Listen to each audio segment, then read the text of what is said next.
గారి వర్ధంతి కార్యక్రమానికి విచ్చేసిన మన ప్రియతమ ముఖ్యమంత్రి దార్శనికుడు పెద్దలు గౌరవ ముఖ్యమంత్రి వర్యులు నారా చంద్రబాబు నాయుడు గారికి, రాష్ట్ర ఉప ముఖ్యమంత్రి గారు పెద్దలు పవన్ కళ్యాణ్ గారికి, వేదిక మీద ఉన్న నా సహచార మంత్రివర్యులకు, శాసనసభ్యులకు, పార్లమెంట్ సభ్యులకు, అధికారులకు అందరికీ నా హృదయపూర్వక నమస్కారాలు. కోట్లాది మంది తెలుగువారి ఆత్మాభిమానానికి నిలువెత్తు ప్రతి సాక్ష్యం మన పొట్టి శ్రీరాములు గారు. ఎందుకంటే ఆయన ఆ రోజు చేసిన ఆత్మార్పణ మూలంగానే ఈరోజు ప్రపంచవ్యాప్తంగా తెలుగు వారికి గుర్తింపు లభించే విధంగా ఈ ఆంధ్రప్రదేశ్ అవతరించిన విషయం మీ అందరికీ తెలిసిందే. మరి ఈ ఆత్మార్పణ చేసిన పొట్టి శ్రీరాములు గారి వర్ధంతి కార్యక్రమాన్ని, ఈ ఆత్మార్పణ దినాన్ని ఘనంగా నిర్వహించాలని చెప్పేసి మన ముఖ్యమంత్రి గారు నిర్ణయించటం, మరి ధర్మిల రాష్ట్ర వ్యాప్తంగా ప్రతి నియోజకవర్గంలో కూడా ఈ కార్యక్రమాన్ని పొట్టి శ్రీరాములు గారి గౌరవం ఇంకా పెరిగే విధంగా ఈ కార్యక్రమాలు నిర్వహించాలని చెప్పేసి ఆదేశాలు ఇవ్వటం కూడా జరిగిందని చెప్పేసి మనం చేస్తా ఉన్నాను. మరి పొట్టి శ్రీరాములు గారు ఆంధ్రప్రదేశ్ అవతరణతో పాటు ఒక గొప్ప సామాజికవేత్తగా కూడా ఆ రోజు అర్జునోద్ధరణ కోసం పోరాటం చేస్తమే కాకుండా నిరాదీక్షలు కూడా చేశారని చెప్పేసి మనం చేస్తా ఉన్నాను. 1900 మన స్వాతంత్ర్యంకు ముందు ఏ విధంగా ఈ దేశంలో హరిజనులందరినీ కూడా కించపరిచేవాళ్ళు, అంటరాని మహమ్మారి ఏదైతే ఉందో ఆ రోజు ఎంత ప్రబలి ఉందో దేశవ్యాప్తంగా మనందరికీ కూడా తెలుసు. అయినా కూడా అటువంటి పరిస్థితుల్లో ఆయన దేనికి విరవకుండా నిరాహార దీక్ష చేసి దళితులకు కూడా దేవాలయాల్లో ప్రవేశం కల్పించాలని చెప్పేసి మరి ఆ రోజు పోరాటం చేసిన మహనీయుడు పొట్టి శ్రీరాములు గారని చెప్పేసి మీకు మనవి చేస్తాను. అంతేకాకుండా ఆయన పోరాట ఫలితంగానే మద్రాసు రాష్ట్రంలో అనేక శాసనాలు ఏర్పాటు చేయడమే కాకుండా ఆ రోజు ఆ ప్రభుత్వం ఒక ఆర్డర్స్ కూడా ఇచ్చింది. వారంలో ఒక రోజు ప్రతి కలెక్టర్ కూడా ఈ అర్జునోద్ధరణ కోసం కృషి చేయాలని చెప్పేసి ఆర్డర్స్ కూడా ఇవ్వడం జరిగిందంటే ఆ మహనీయుడు గొప్పతనం అని చెప్పేసి ఈ సందర్భంగా నేను తెలియజేస్తామని నేను. మరి మన పూర్వీకులు పొట్టి శ్రీరాములు గారు కానివ్వండి, లేదు గాంధీజీ గారు కానివ్వండి, సుభాష్ చంద్రబోస్ గారు కానివ్వండి, వల్లభాయ్ పటేల్ గారు కానివ్వండి, వాళ్ళంతా పోరాటం చేసి త్యాగాలు చేసింది మన దేశం, మన రాష్ట్రం, మన ప్రజలకి బంగారు భవిష్యత్తు ఉండాలి, స్వేచ్ఛా స్వాతంత్రాలతో కూడిన జీవనం ఉండాలి అని చెప్పేసి ఆ రోజు వాళ్ళంతా కూడా త్యాగాలు చేశారు.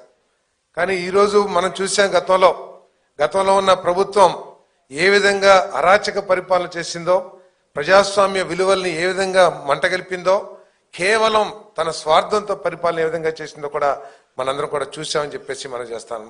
ఎంత దిగజారుడు రాజకీయాలు చేస్తా ఉన్నారంటే మనందరికీ తెలిసి ఇందాక చెప్పారు, 1953 అక్టోబర్ 1న ఆంధ్ర రాష్ట్రం ఏర్పడింది. మరి 1956 నవంబర్ 1వ తారీఖున ఆంధ్రప్రదేశ్, తెలంగాణ, ఆంధ్ర కలిపి ఒక రాష్ట్రం ఏర్పడింది. మళ్ళీ జూన్ 2వ తారీఖున ఆ రోజు నా వ్యక్తిగత అభిప్రాయం కేవలం చంద్రబాబు నాయుడు గారిని బలహీనం చేయటానికే ఆ రోజు తెలంగాణ వాదనని తీసుకొచ్చి ఈ రోజు ఈ రాష్ట్రం విడిపోవటానికి బీజాలు పడ్డాయని చెప్పేసి కూడా నేను వ్యక్తిగతంగా అభిప్రాయపడుతున్నానని చెప్పేసి కూడా మీకు మనవి చేస్తా ఉన్నాను నేను. మరి ఆ పోరాటాలు కానివ్వండి, ఏదైనా కానివ్వండి, ఈ తెలుగు ప్రజల ఆకాంక్షలకు వ్యతిరేకంగా జూన్ 2వ తారీఖున మరి ఆంధ్ర విడిపోయిన విషయం కూడా మీ అందరికీ తెలుసు. ఆంధ్రప్రదేశ్ చరిత్రలో ఇన్ని తేదీలు ముఖ్యంగా ఉంటే ఈ రోజు దిగజారి ఏ విధంగా రాజకీయాలు చేస్తుందో వైఎస్ఆర్ కాంగ్రెస్ పార్టీ అందరం కూడా ఒకసారి ఆలోచించాలని చెప్పేసి మీ అందరికీ మనవి చేస్తాను.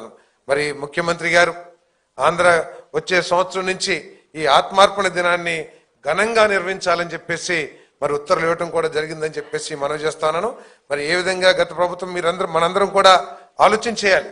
మన పూర్వీకులు ఏ లక్ష్యం కోసం ఈ దేశానికి, రాష్ట్రానికి స్వాతంత్రం తీసుకొచ్చారో ఆ స్వాతంత్ర ఫలాల్ని మన భవిష్యత్ తరాలకు అందించాలంటే ఇక్కడ ఒక సుస్థిరమైన ప్రభుత్వమే కాదు, ఒక రాజ్యాంగాన్ని, చట్టాలని గౌరవించి ప్రజల భవిష్యత్తు కోసం పోరాటం చేసే ప్రభుత్వాలు ఉండాల్సిన అవసరం ఉందని చెప్పేసి మనం చేస్తామని నేను. ఈ రోజైతే స్వార్థంతో కూడిన వ్యక్తులు అధికార పీఠం మీద కూర్చుంటారో ఆ రోజు వారికి మేలు జరిగిద్దేమో, కానీ ప్రజలకు మాత్రం అంతా కూడా నాశనమే జరుగుతుందని చెప్పేసి మీ అందరికీ మనం చేస్తామని నేను. ఎంత ఘోరమైన పరిపాలన చేశారో ఒకసారి ఆలోచన చేయండి. వాళ్ళకి స్వార్థమైన ఎజెండానే తప్పితే, కేవలం వేరే వాళ్ళకి పేరు వస్తుందనే ఒక కుచితమైన బుద్ధి తప్పితే పోలవరాన్ని నాశనం చేశారు. ఆంధ్రప్రదేశ్ పోలవరం అనేది ఆంధ్రప్రదేశ్ యొక్క మరి లైఫ్ లైన్ అనేది కూడా తెలుసు. ఈరోజు మాట్లాడుతున్నారు ఏం వెల్త్ సృష్టించారు అని చెప్పేసి, చంద్రబాబు నాయుడు గారు ఏం వెల్త్ సృష్టించారు అని చెప్పేసి వైఎస్ఆర్సీపీ మాట్లాడుతూ ఉంది. మీరు చేసిన నాశనాన్ని, మీరు చేసిన విధ్వంసాన్ని మళ్ళీ తిరిగి పట్టాలెక్కించడమే పెద్ద వెల్త్ రాష్ట్రానికి అని చెప్పేసి మీ అందరికీ మనం చేస్తామని నేను, మీరందరికీ కూడా తెలుసు ఏ విధంగా ఈ రాష్ట్రంలో ప్రజలు నష్టపోయారో. 10 సెంట్లు ఉన్న రైతు దగ్గర నుంచి 10 ఎకరాలు ఉన్న రైతు వరకు కూడా ఏ విధంగా భూముల విలువలు పడిపోయి ఎవరు కూడా పెట్టుబడికి రాని పరిస్థితులు ఏ విధంగా ఉన్నాయో ఆ ప్రభుత్వం మనం కూడా చూసాం. అదే ప్రభుత్వం కొనసాగినట్లయితే ఈ రైతులు కానివ్వండి, ప్రతి ఒక్కరు కూడా వాళ్ళ ఆస్తుల విలువ మనందరం కూడా చూసుకుంటాం. మన తండ్రి ఉన్నప్పుడు నాకు 10 లక్షల ఆస్తి ఉంటే ఈ రోజు 10 కోట్ల ఆస్తి పరుణ్ణి నేనని చెప్పేసి ఈ రాష్ట్రంలో కోట్లాది మంది సంతోషపడతారు.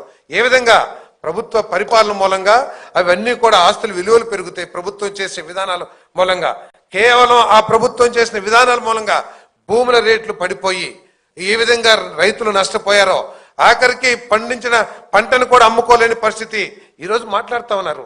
రైతులకు ఏం చేసిందని చెప్పేసి ఆ రోజు ప్రభుత్వం కొన్న ధాన్యానికి 4 నెలలు కూడా డబ్బులు ఇవ్వలేకపోతే ఈ ప్రభుత్వం వచ్చిన తర్వాత మొత్తం 1620 కోట్లు కట్టడమే కాకుండా ఈ రోజు రైతు పండించిన ప్రతి గింజని కొనడానికి మేము సిద్ధంగా ఉన్నామని చెప్పేసి ప్రకటించి వారు అమ్మిన ధాన్యానికి 24 గంటలు కాదే సుమా 6-7 గంటల్లో కూడా డబ్బులు చెల్లించిన ప్రభుత్వం ఈ దేశంలో ఏదైనా ఉందంటే అది చంద్రబాబు నాయుడు గారు కూటమి ప్రభుత్వం అని చెప్పేసి మీ అందరికీ సెవెనింగ్గా మనం చేస్తామని ఈరోజు విజన్ చెప్తా ఉన్నారు. ఏముంది విజన్? మళ్ళీ పాతకాలం చంద్రబాబు నాయుడు గారు. ఎస్, పాతకాలం చంద్రబాబు నాయుడు గారే. ఆ రోజు విజన్ డాక్యుమెంట్ ఇచ్చినప్పుడు మనందరం కూడా చాలా మంది దాన్ని ఎద్దేవా చేసి ఉండొచ్చు, కానీ అవన్నీ కూడా వాస్తవాలు.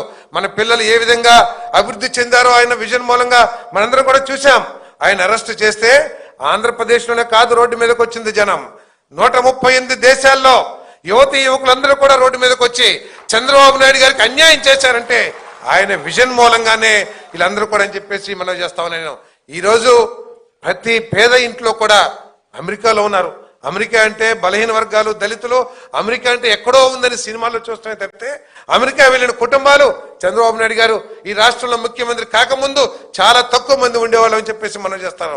ఈ రోజు దళిత వాడికి వెళ్ళండి, బలహీన వర్గాల కాలనీకి వెళ్ళండి, ప్రతి ఇంట్లో కూడా చాలా మంది ఇళ్లలో అమెరికా వెళ్ళి సెటిల్ అయ్యి వాళ్ళ తల్లిదండ్రులకి మంచి మంచి ఇల్లు కట్టించే పరిస్థితి వచ్చిందంటే ఆయన విజన్ అని చెప్పేసి మనం చేస్తామని నేను.